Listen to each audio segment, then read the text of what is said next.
Aloha we press. Hi, I'm Joel Carey, Regulatory Affairs Manager for Tualatin Valley Water District. We're standing in front of our Richard D. Schmidt facility.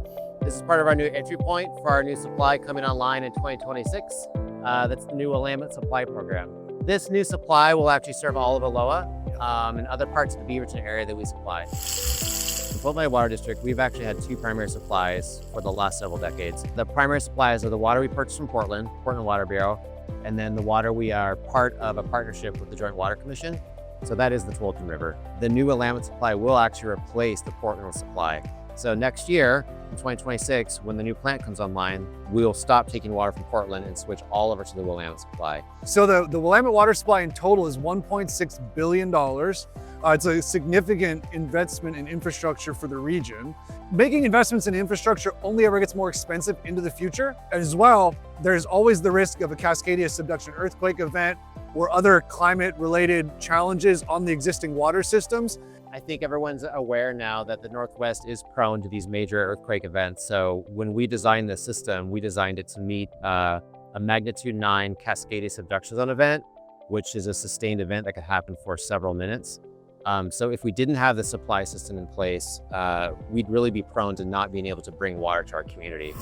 There are other costs associated with purchasing water wholesale from other agencies, where as a purchaser, you aren't in control of those financial situations, so that we now have more certainty over not just the availability of water for the future generations of our area, but the cost of making that water available to our community.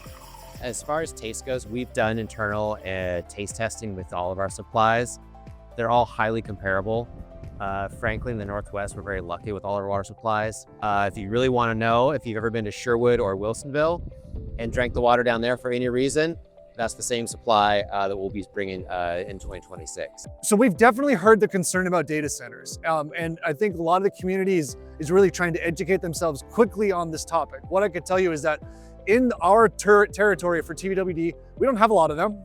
We only have a couple, and they've become quite efficient at their water use. Residential growth is what's outpacing industrial development in our area, and that's where we see really driving the effect that more infill development housing, more subdivision housing, multifamily, higher density housing, and we need to be able to serve all of those varieties of housing the adequate water supply far into the future, and that's what we have to plan for. For the last 10 years or so, rates have risen well ahead of inflation, knowing we've built up the financial capital to have the money available to invest and build this system. But we do know that our customers have made a significant financial investment, and they've gone through this financial burden that we've asked of them. So we do want to keep rates as reasonable as possible for the foreseeable future. The cost of the Willamette water supply is generational. This is once in a lifetime for not only our customers, but likely their children and their grandchildren will never have to go through this type of investment cycle again. We're excited to bring this to our residents in Aloha. We think it's a really valuable project. We understand it's taken a long time to get here. In the long run, it's a high quality source of water. It's been tested for 20 years for the communities south of us in Wilsonville and Sherwood. So we're excited to share this information with people. We want them to understand that it's excellent water quality and the benefit to our community is going to be tangible.